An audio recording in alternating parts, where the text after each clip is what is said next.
نحمدہ و نصلی علی رسولہ الکریم اما بعد فاعوذ باللہ من الشیطان الرجیم بسم اللہ الرحمن الرحیم ما لکم لا تقاتلون فی سبیل اللہ والمستضعفین من الرجال والنساء والولدان الذین یقولون ربنا اخرجنا من هذه القریۃ الظالم اہلها وجعل لنا من لدنک ولیا وجعل لنا من لدنک نصیرا۔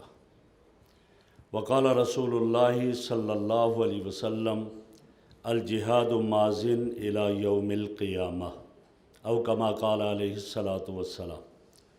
صدق اللہ العظیم و صدق رسولہ النبی الکریم۔ اللہم صلی علی سیدنا و مولانا محمد وعلی آل سیدنا و مولانا محمد و اصحاب سیدنا و مولانا محمد و بارک وسلم علیہ۔ انتہائی قابل صد احترام امیر تنظیم اسلامی اور دیگر مذہبی اسکالرز، ارباب علم و دانش، آج کا یہ سیمینار غزہ میں جو صہیونیت کی طرف سے بمباری ہو رہی ہے اور وہاں ہر طرح کا ظلم ڈھایا جا رہا ہے، اس کے حوالے سے امت کو بیدار کرنے کے جذبے کے تحت یہ پروگرام انعقاد پذیر ہے۔ میں ان حضرات کو دل کی اتھا گہرائیوں سے مبارکباد پیش کرتا ہوں کہ اس وقت جس چیز کی ضرورت تھی انہوں نے اس ضرورت کے مطابق قدم آگے بڑھایا۔ اللہ رب العزت انہیں اپنی شان کے مطابق جزائے خیر عطا فرمائے۔ فلسطین کے حوالہ سے مجھ سے پہلے یقیناً آپ نے ضرور سنا ہوگا اور آپ سے یہ حضرات مخاطب بھی ہوئے ہوں گے اور میرے بعد بھی سنیں گے کہ مسجد اقصیٰ اور فلسطین اس سے سب سے پہلے آزاد کرانے والے خلیفہ ثانی سیدنا فاروق اعظم رضی اللہ تعالیٰ عنہ ہیں، اور جنہوں نے اس انداز سے اسے آزاد کروایا تھا کہ عیسائیوں نے مسجد اقصیٰ میں بیٹھ کر ان کے ہاتھ میں چابیاں دیں اور مسجد اقصیٰ کو اپنے قبضے سے انہوں نے واگزار کیا، اور اس طرح اسلام کا یہ قبلہ اول مسلمانوں کے پاس آیا، اور پھر 500 سال تک یہ سلسلہ رہا، لیکن پھر عیسائیوں نے صلیبی جنگوں کے ذریعے اس کو اپنے قبضے میں لے لیا، اور اس کے بعد پھر 1948 میں ایک ناجائز حکومت کا قیام عمل میں لایا گیا فلسطین میں، اور وہ امریکہ، برطانیہ اور باقی ان کے حواریوں کے ذریعے سے اس طرح اس جگہ پر قبضہ کیا گیا، اور اس وقت سے لے کر آج تک وہاں وہ قبلہ اول جہاں میرے آقا صلی اللہ علیہ وسلم امام الانبیاء کے لقب سے نوازے گئے، وہ قبلہ اول جہاں میرے آقا صلی اللہ علیہ وسلم نے انبیاء کی امامت کروائی، وہ قبلہ اول جہاں ابراہیم علیہ السلام رہے، جہاں اور انبیاء علیہ السلام جو انبیاء کا مسکن رہا، جو انبیاء کی جگہ رہی، اس جگہ پر قبضہ ہوا، اور آج تک وہاں پر ظلم و بربریت کے پہاڑ ڈھائے جا رہے ہیں۔ میرے بھائیوں، چند اشروں سے وہاں پر چند ہفتوں سے وہاں اس وقت اسرائیل اور اس کے حواری بمباری کر رہے ہیں، بچوں کو شہید کیا جا رہا ہے، بچیوں کو شہید کیا جا رہا ہے، خواتین اور مردوں کو، بوڑھوں کو شہید کیا جا رہا ہے۔ صرف یہی نہیں، دنیا کا اتنا بڑا ظلم کہیں نہیں ہوا ہوگا جو غزہ میں ہوا۔ ہسپتالوں پہ بمباری، مساجد میں بمباری، اور مریضوں تک کو شہادت کا جام نوش کرنا پڑا۔ یہ دنیا میں پہلی مرتبہ یہ ہو رہا ہے۔ اتنا بڑا ظلم، اس ظلم کے خلاف ہر کلمہ پڑھنے والے مسلمان کو اٹھنا چاہیے۔ بلکہ میں تو یہ کہتا ہوں کہ وہ کفر دنیا بھی اس ظلم کے خلاف آواز اٹھانے پہ مجبور ہوئی، اور پوری دنیا میں آپ نے دیکھا کافروں نے بھی آواز اٹھائی، لیکن اس میں ہمارے مسلمان حکمران جو ہیں وہ بے حسی کا شکار بنے، ان میں بڑی بے حسی پائی گئی۔ ان حالات میں میری اور آپ کی کیا ذمہ داری بنتی ہے؟ میرے بھائیوں، میری اور آپ کی ذمہ داری یہ ہے کہ ہم ان فلسطین کے مسلمانوں کی تکلیف کو اپنی تکلیف محسوس کریں۔ وہاں کی بچی آگ میں جل رہی ہے، مجھے محسوس ہونا چاہیے جیسے میری بچی آگ میں جل رہی ہے۔ وہاں بوڑھا وہ بموں کا نشانہ بن رہا ہے، مجھے محسوس ہونا چاہیے کہ میرا عزیز یہ بموں کا نشانہ بن رہا ہے۔ اور یہ میں نہیں کہتا، میرے آقا صلی اللہ علیہ وسلم نے بھی فرمایا، اور رب کائنات نے قرآن کریم میں ارشاد فرمایا، انما المؤمنون اخوہ، ساری دنیا کے مومن بھائی بھائی ہیں۔ اور جب ساری دنیا کے مومن بھائی ہیں تو بھائی اپنے بھائی پہ ظلم ہونے کو کبھی برداشت نہیں کر سکتا ہے۔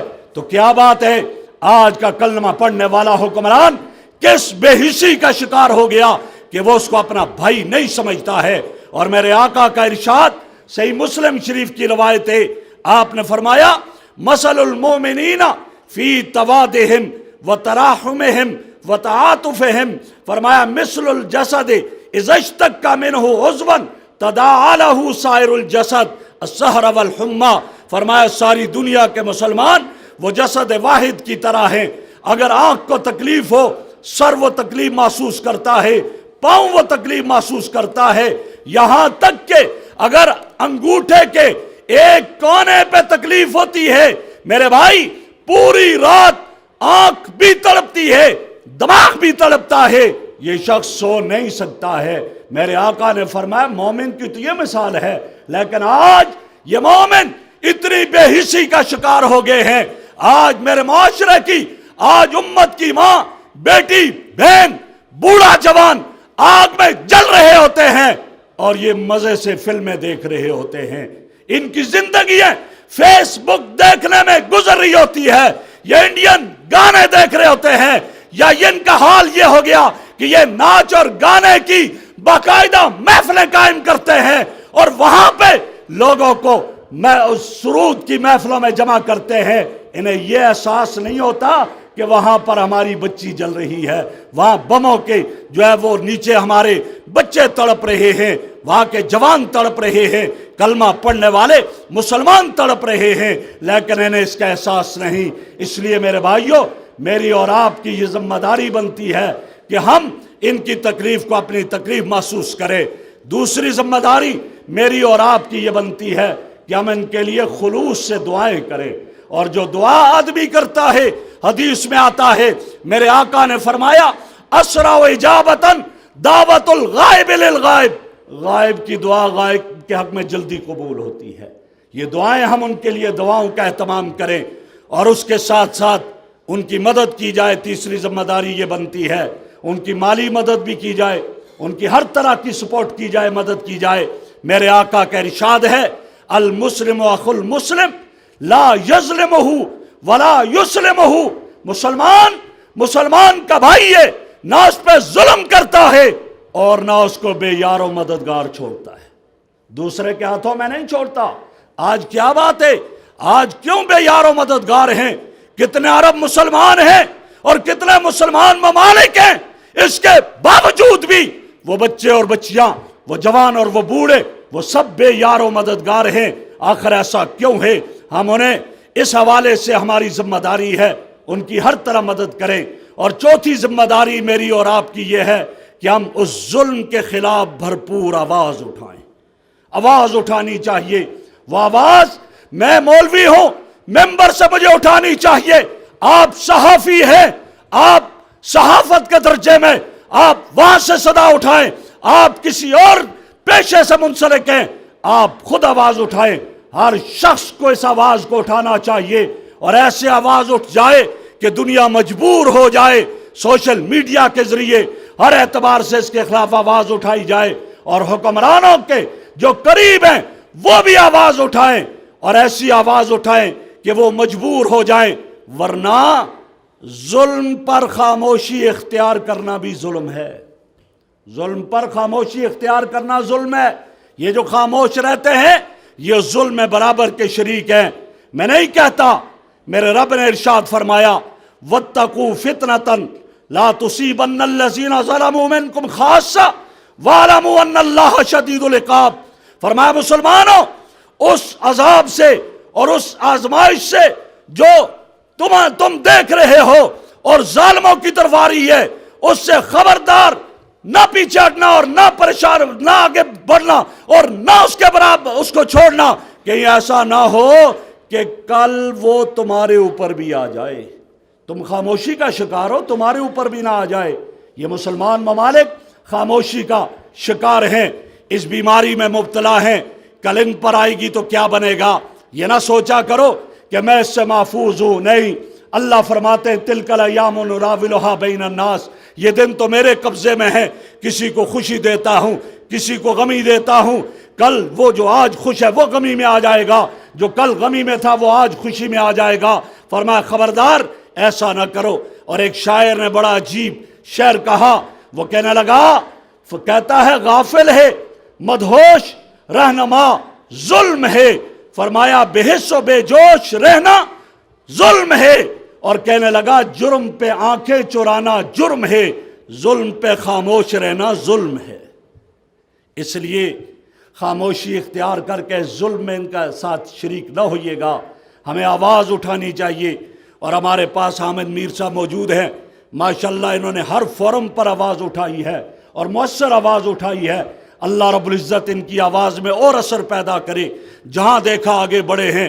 ہم امید رکھتے ہیں کہ یہ باقی صحافیوں کو اپنے ساتھ ملا کر کے آگے بڑھیں گے، انشاءاللہ آواز اٹھائیں گے۔ اور ایک اور میرا اور آپ کا جو فرض بنتا ہے، ذمہ داری بنتی ہے، پانچویں ذمہ داری یہ ہے کہ ہم ان غزہ اور فلسطین کے مسلمانوں کے دشمن کو اپنا دشمن سمجھیں، اسلام کے دشمن کو اپنا دشمن سمجھیں۔ اور میں نہیں کہتا، میرے رب نے ارشاد فرمایا لَتَجِدَنَّ أَشَدَّ النَّاسِ عَدَاوَةً لِلَّذِينَ آمَنُوا الْيَهُودُ وَالَّذِينَ أَشْرَكُوا، فرمایا کہ ایمان والوں کے سب سے زیادہ دشمن یہودی اور مشرک ہیں۔ جب ہمارے دشمن ہیں تو دشمن کو دشمن سمجھا جائے، دشمن سے اس طرح دوستی نہ ہو، جگری دوستی رکھ لی جائے، خبردار ایسا نہ ہو تو پھر کامیابی ہو سکتی ہے۔ اور اگر ہم انہیں اپنے دوست سمجھیں گے تو میرے بھائیوں پھر کامیابی نہیں ہو سکتی ہے۔ اور اس میں ساتھ یہ بھی ہے، جب وہ ہمارے دشمن ہیں انہیں دشمن سمجھے تو ہم ان کی مصنوعات کا بھی بائیکاٹ کریں، ان کا معاشی بائیکاٹ کیا جائے۔ جب ان کی مصنوعات کا بائیکاٹ کریں گے جب دشمنی ہوگی، ورنہ میرے گھر میں پیپسی چلے گی، میرے گھر میں جو ہے وہ ڈیو چلے گی اور دوسری مصنوعات ان کی چلیں گی، تو میں کس طرح دعویٰ کرنے میں سچا ہوں کہ میں جی بالکل پکا مومن ہوں۔ اس لیے اس کو سوچنا چاہیے۔ اور میں آخری بات عرض کر کے بات ختم کرتا ہوں، سب سے بڑی بات یہ ہے جو میں نے پہلے آیت پڑھی کہ ہمیں جہاد میں بھی شامل ہونا چاہیے، جہاد کرنا چاہیے اور جہاد کے لیے تیار ہونا چاہیے۔ میرے آقا کا کیا، رب کائنات نے کیا ارشاد فرمایا، مَا لَكُمْ لَا تُقَاتِلُونَ فِي سَبِيلِ اللَّهِ وَالْمُسْتَضْعَفِينَ مِنَ الرِّجَالِ وَالنِّسَاءِ وَالْوِلْدَانِ الَّذِينَ يَقُولُونَ، فرمایا کیا ہو گیا تم اللہ کے راستے میں جہاد نہیں کرتے ہو؟ وہ بوڑھے، وہ جوان، وہ بچے، وہ تڑپ تڑپ کر کہتے ہیں اللہ ہمارے لیے کوئی مددگار بھیج دے۔ آج وہاں یہی ہے، آج غزہ میں اور کیا ہے، وہ بوڑھے، وہ جوان، وہ بچے تڑپ رہے ہیں۔ کاش کہ ان کی یہ چیخیں میرے اور آپ کے قلب و جگر کو ہلا دیتی، کاش کہ ان حکمرانوں کے قلب و جگر کو ہلا دیتی، لیکن یہ کیوں خاموش ہیں ہمیں سمجھ نہیں آتی۔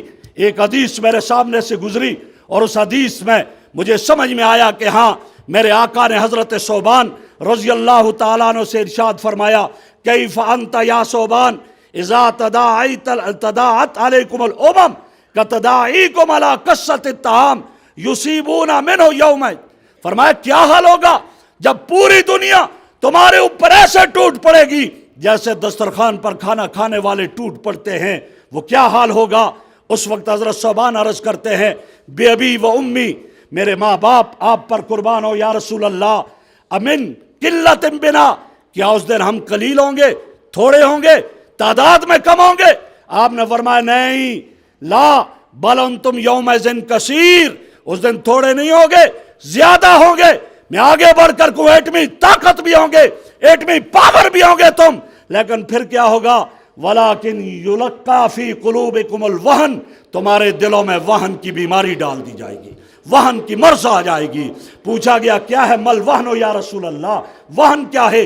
فرمایا حب الدنیا و کراہیت الموت، دنیا کی محبت آئے گی، موت کی نفرت آ جائے گی، پھر یہ ہوگا۔ اور آج دیکھ لیجئے گا، آج دنیا کی محبت آ گئی ہے، موت کی نفرت آ گئی ہے۔ آج مسلم ممالک 50 سے زائد ہیں، کوئی آواز نہیں بلند کرتا، کیوں؟ ان کی امداد ختم ہو جائے گی، ڈالر بند ہو جائیں گے، پاؤنڈز بند ہو جائیں گے، یا ان کو صفحہ ہستی سے مٹا دیا جائے گا۔ اس لیے یہ ہے، ورنہ جب مسلمان اللہ سے صرف ڈرتا تھا، غیروں سے نہیں ڈرا کرتا تھا، حال کیا تھا؟ دنیا مسلمان سے ڈرا کرتی تھی۔ ایک عیسائی سے کسی نے سوال کیا، اسلام کے بارے میں تمہارا کیا خیال ہے؟ عیسائی جواب میں کہتا ہے، Islam is the best religion of the world, اسلام دنیا کا بہترین مذہب ہے۔ پوچھا مسلمانوں کے بارے میں کیا خیال ہے؟ کہتا ہے but the Muslims are worst nation of the world, مسلمان دنیا کی بری ترین بدترین قوم ہے۔ کہا یہ کیوں کہا؟ جب اسلام اعلیٰ عرفہ بلند بالا مذہب ہے، مسلمانوں کو بھی اعلیٰ قوم ہونے چاہیے۔ کہا نہیں، میرے پاس ریزن ہے۔ پوچھا کیا ہے؟ اس نے جواب میں کہا the Islam is in the books and the Muslims are in the graves, وہ اسلام جو اعلیٰ عرفہ بلند بالا مذہب تھا وہ کتابوں میں بند ہو گیا اور وہ مسلمان قبروں میں چلے گئے۔ آج وہ نہیں ہے، آج نام کے مسلمان ہیں، ورنہ مسلمان تو عمر تھا، مسلمان تو صلاح الدین ایوبی تھا، وہ قبروں میں چلے گئے۔ آج صرف ہم نام کے مسلمان رہ گئے ہیں۔ اس لیے میرے بھائیوں، اصل چیز کیا ہے؟ آدمی موت سے نہ ڈرے، وَذُرْوَةُ سَنَامِهِ الجہاد، میرے آقا نے فرمایا اسلام کی عزت جہاد میں ہے، جہاد کو اختیار کرو، دنیا آپ سے ڈرے گی، دنیا آپ سے کانپے گی، اور پھر ایسے کانپے گی کہ جنہوں نے موت سے محبت کی تھی تو وہ تڑپ کر کہا کرتے تھے، ہم شمع یقین کے پروانے شعلوں سے محبت کرتے ہیں، عزیز تمہاری راہ سے ہٹ ہم موت کی عزت کرتے ہیں۔ وآخر دعوانا